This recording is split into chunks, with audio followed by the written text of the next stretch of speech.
Students at Marjory Stoneman Douglas High School in Parkland, Florida, will return to campus this week. Many of the student activists wrapped up their nationwide Road to Change bus tour over the weekend in Newtown, Connecticut. The rally happened near Sandy Hook Elementary School. They're calling for common sense gun reform. This comes just 6 months after 17 students were shot and killed at the Florida high school. High school senior Joaquin Oliver was one of those teenagers murdered on Valentine's Day. And Joaquin's parents, Patricia and Manuel Oliver, join me now today. Thank you so much for joining me. Were you on this bus tour? Did you sort of cross the country with the kids? We were in a few of the cities that the kids were. I would love to be able to be in all of them, but we have a lot of things going on in Florida too. So we need to split our time, but we were able to be in like 8 of those destinations. Right, a lot of things are happening this week because school starts up again in Florida. I want you to talk about your background, though. You have a very compelling story. You are from Venezuela. You left the country to escape the violence there, to come here, build a new life, become citizens, and now you find yourself at the center of this gun debate in the most tragic way. How has your life changed since February 14th? Well, let me tell you something first. That is a profile of 100% of Hispanics and Latinos that move here. We run away from violence. So that said, we will not support violence. I just want to make that point very clear. Gun violence is not our thing. We run away from that. On the other hand, this is an American issue. And we don't want to feel that the stamp of being from Venezuela in any way comes before that the real fact that is that we lost our son in America. We are American citizens and we're fixing this problem, all right? So it is affecting many people every single day, every single moment. Right now, while we're talking, someone is being shot. And it's not only in schools, it's outside of the schools, which is what the main issue is, the common issue is. So that said, we're going to keep on this fighting. We do understand that some people might think, oh, you run away from Venezuela and now you find this here. Yeah, it's a sad coincidence. Does it make you angry? A little bit, but it makes me angry, the idea that in a beautiful city that I decided to move with my family, this happened. We don't regret moving to America. We don't regret becoming citizens of the United States. We gave a great life to Joaquin. Joaquin lived in a beautiful city called Parkland. He was able to go to a great school, MSD, and some crazy laws allowed someone to get in that beautiful school, in that beautiful city, and shut down 17 people. So those are 2 different aspects in here, and we need to make sure what are we fighting for.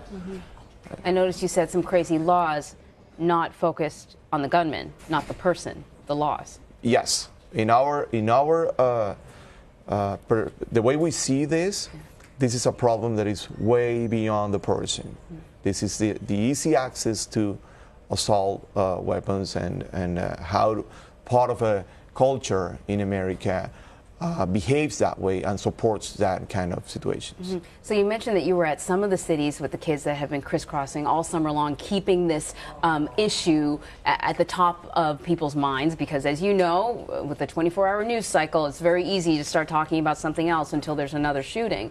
But you also have your own movement inspired by your son. It's called Change the Ref?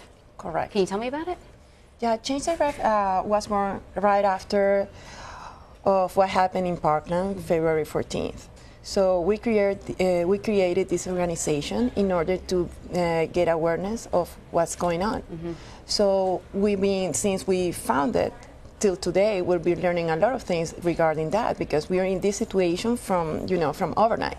So we'll be learning and we're seeing the change that you can tell from people regarding the main problem that means being in uncontrol of the guns.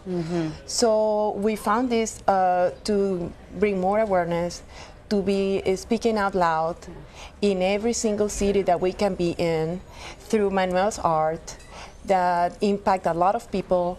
And bring them messages to be more conscious about what the issues are regarding gun control. Right. Why change the ref? What does that mean? Well, Joaquin was a great basketball player, and he hated a referee that wouldn't be fair. So that said, having this conversation between me and my son, one day he said, some of these refs are just receiving money from the other team, and that way it's pretty hard for us to win a game. So that applied perfectly to what happened in Parkland. We believed after that Joaquin had it very clear.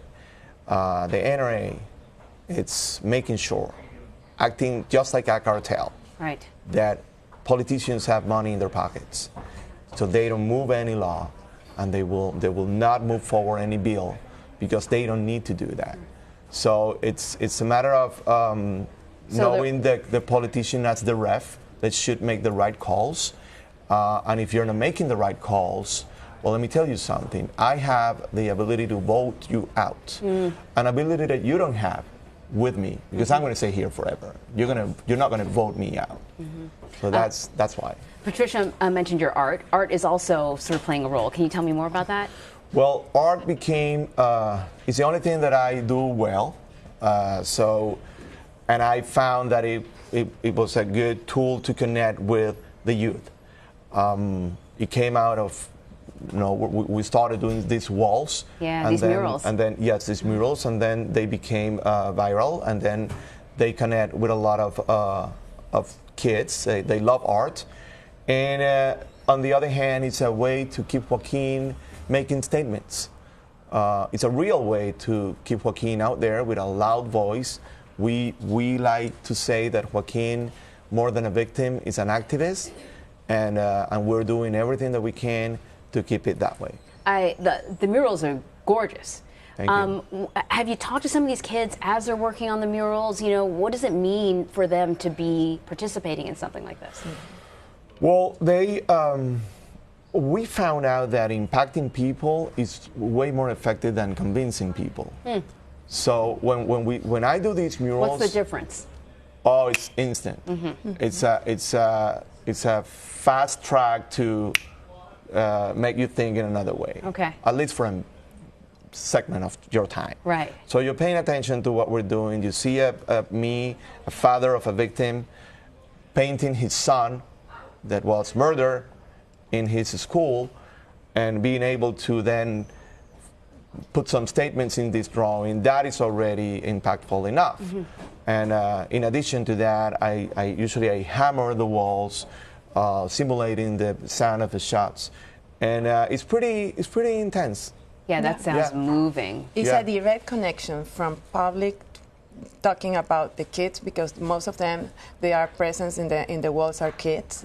You see their faces are amazing, and they after that they come to us and say, "Oh my God, this is amazing. This is so powerful. Wow. So what can we do to keep going? We're with you. We're after you." So that's a very powerful tool to be using, and it's very, it comes with a lot of feelings, sentiments. Because we are feeling that, because even though Manuel is the one who paints it, and after there, and I feel the pain every time that he's doing that, because every time that he does it, it's a surprise factor for me. For everybody. I don't know what's going on. You're not expecting that noise. No, I know some of it, but I don't know all of it. Right. And when we're talking about the walls. So it's very impactful. And even the images. I mean, we made a deal in LA.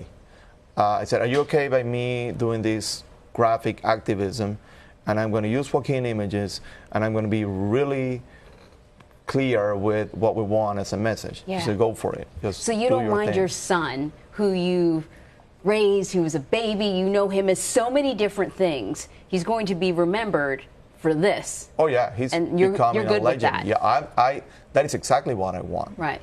I got a call from one of the kids letting me know that August 4th, which it happens to be Joaquin's birthday, there was going to be a rally in front of the NRA headquarters. And then he asked me, "Do you want to do something there to celebrate Joaquin's birthday?" I said, "Of course I want to do that. I think Joaquin will love to do that. So let's make a wall right in their faces." And that's what we did. We were singing, 1,500 people was singing happy birthday. just in front of the NRA Center in Fairfax, Virginia. Wow. Okay, so let's talk about sort of concrete changes that you want to see. You talked about lawmakers who are getting paid too much money, in your opinion, from the NRA. What are the concrete laws? What needs to be changed here? Well, number one, I think that the easy access to guns is just a crazy way of raising a nation.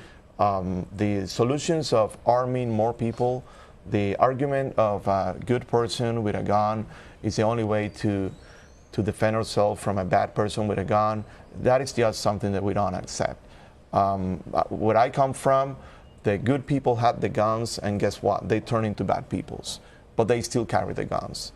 You can have someone carrying a gun that is a good person, and suddenly he has a bad moment and turns into a bad person. So that is something that we're not going to be willing to accept.